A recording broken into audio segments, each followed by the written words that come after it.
Ja, es kommt darauf an, wie man Hipster interpretiert. Wir sind sicher am Puls vor Zeit. Wenn man es so versteht, dann ja, dann sind wir hipsterig.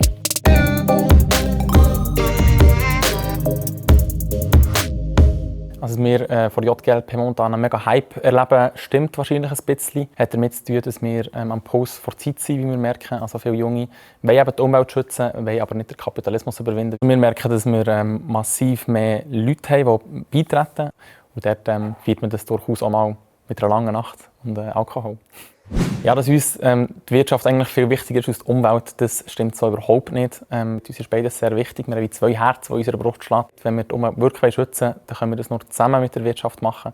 Aber wir sind nicht bereit, dass die Wirtschaft auf Kosten der Umwelt Profit macht, auf Kosten der Natur Profit macht. Das sind wir nicht bereit zu tolerieren. Das stimmt, wir sind vielleicht nicht ganz so emotional wie andere Parteien. Wir sind eher die eben Fakten erarbeiten und dann probieren, eine gute Lösung zu finden, die tragfähig ist und nachhaltig. Insofern mag das auch ein bisschen zutreffen. Ja. Natürlich reisen wir auch, das ist völlig klar. Aber wir sind eine extreme Zugpartei. Also die meisten von uns reisen extrem oft mit dem Zug, auch weite Strecken mit dem Zug. Aber es kommt natürlich schon vor, dass irgendwie ein Mitglied mal den Flüger nimmt, unnötigerweise. Aber wenn das jemand erfährt, dann wird das sicher auch angesprochen und so ein bisschen gefoppt für das. Ja, dass unsere Mitglieder so Latte Macchiato trinkende, halbpolitische Menschen sind, stimmt so, glaube ich, überhaupt nicht. Wir haben sehr fundierte Mitglieder, die die Sache anschauen und nicht irgendwie wie andere Parteien, die auf die Straße gehen und Parolen schreien, sondern tief in die Fakten hineingehen und dann zum Schluss kommen, das ist der richtige Weg und den Weg auch gehen.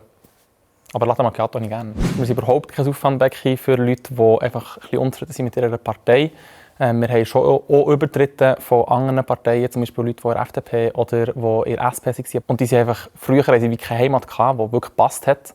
Und darum sind sie eine andere Partei, die so halb gepasst hat. Und jetzt haben sie halt eine Partei, die 100% passt. Aber das ist nur ein Teil unserer Mitglieder. Wir haben natürlich auch Mitglieder, die direkt zu uns kommen. Und zum Schluss, geht unbedingt wählen und informiert euch gut, welche Partei euch wirklich vertritt. Weil die werden die nächsten 4 Jahre entscheiden, welche Gesetze gemacht werden und wie das ihr und ich leben darf.